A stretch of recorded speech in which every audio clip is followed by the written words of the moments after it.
Welcome to Grand Prairie Update. I'm Don Johnson. And I'm Terry Briggs. It's time to start thinking about the next city election. The May 14th election includes 3 city council seats, District 1, District 3, and District 7 at large. The winners will serve 3-year terms. Candidates have until March 14th to file the necessary paperwork with the city secretary. They must be a resident of Texas for 12 months and a resident of their district for 6 months, 45 days prior to the election. Voters have until April 14th to register and be able to cast a ballot. For more information, go to the city's website at gptx.org or call the city secretary at 972-237-8035. Thank you, ma'am. The Farmers Market is back in business in downtown Grand Prairie. The Farmers Market offers locally grown produce, baked goods, and other items. And vendors say their selections are about normal despite the harsh winter. No, not when you're raised in a hothouse. You can control it. So that's the secret. Yeah. We've been doing this for about 8 years, so it really hasn't affected our bees. We're still able to get honey year-round. The Farmers Market is open on Saturdays from 8 a.m. until 1 p.m. And speaking of the market, the city is raising a new volunteer group called Farmers Friends. These folks will work the market on Saturdays, handing out information, helping customers, and selling city merchandise. If you're interested in joining Farmers Friends, you'll find an application online at gptx.org/farmersmarket or by calling 972-263-9588. Cool and windy weather conditions didn't stop hundreds of people from flocking to the lagoon at Mike Lewis Park for Grand Prairie's first Kids Fishing Day of 2011.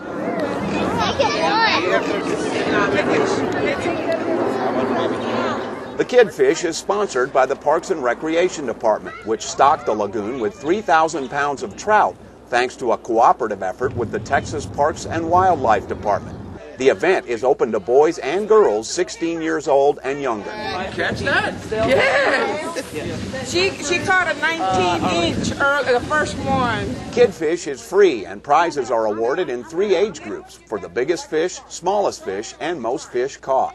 But there were also rewards, like the thrill that came with catching that very first fish for 3-year-old Felicity Martin. Her first fish. I know, that's awesome. Felicity, can you look at here? Look at that. I'm assuming Your first that would fish. make this whole day worthwhile. Oh, no. Yeah, you might it is. need We to- went fishing for the first time last week. We didn't catch anything. Came out today and 10 minutes caught a fish. So she's very It's happy. very exciting. We really wanted her to be able to catch one. Felicity, let me see your hat. Oh, show your hat. Oh, yeah. Where'd you get that hat? You get at the fishing store? Uh-huh. You pick it out today? Yeah. Is that your lucky fishing hat? The next Kid Fish will be in September. For more information, call 972-237-8100 or log on to grandfundgp.com.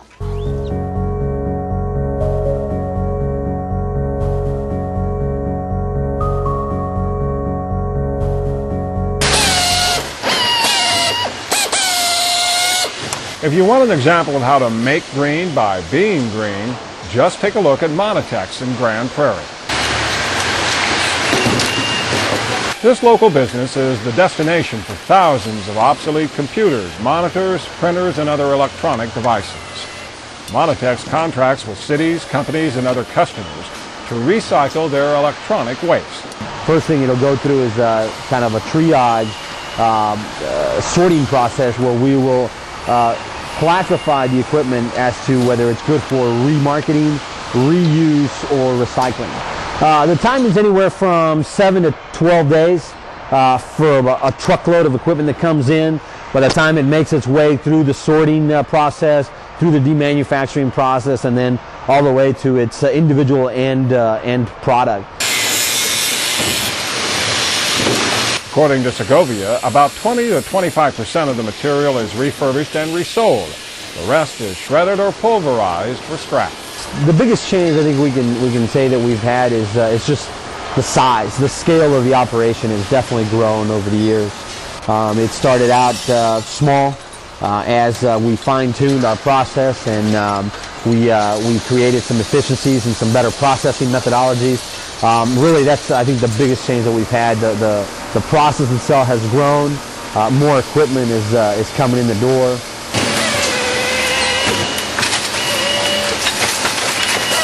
Segovia says the Grand Prairie plant has developed into one of the highest volume e-waste processors in the Southwest. That's good for the company's bottom line, and it's good for the local environment because all of this old technology is staying out of the landfill.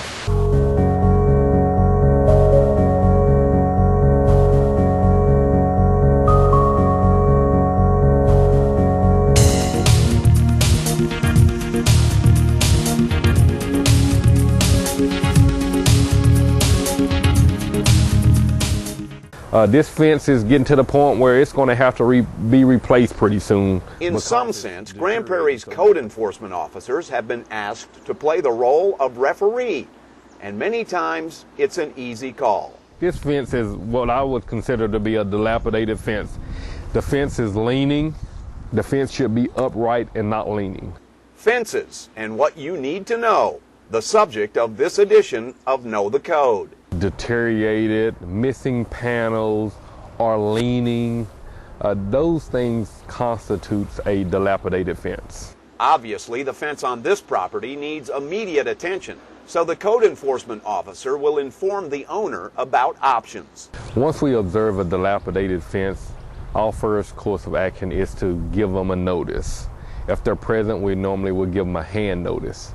We normally give them 10 days to do the repairs to the fence. When you go back and you make repairs or replacing a fence, it needs to be done with like material.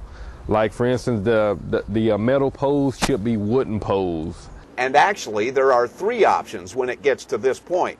You can repair it or replace it, but you can also remove it, unless it is what is known as a required fence. If your home is near a commercial property, it's called a required fence. That means the fence has to be there and maintained. And normally a required fence separating residential property from commercial property, that fence is normally put there by the commercial property owner.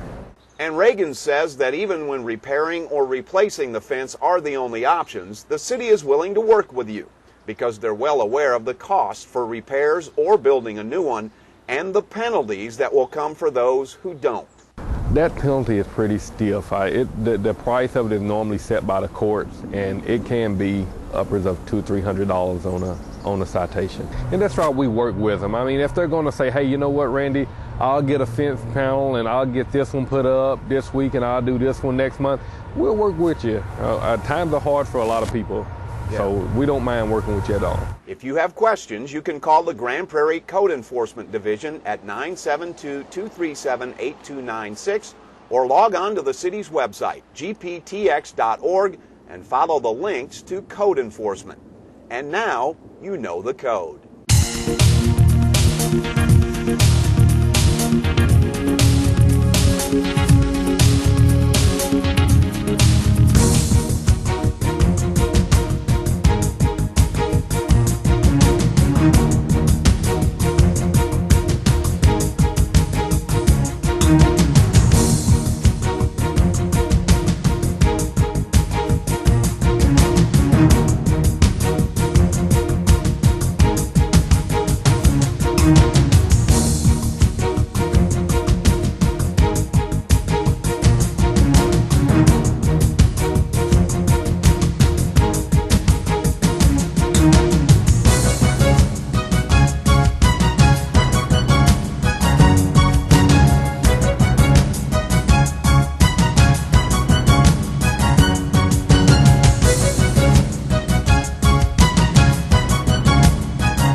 That's it for this edition of Grand Prairie Update. Don't forget you can watch all of our Channel 16 programs by going online at gptx.org/GPTV.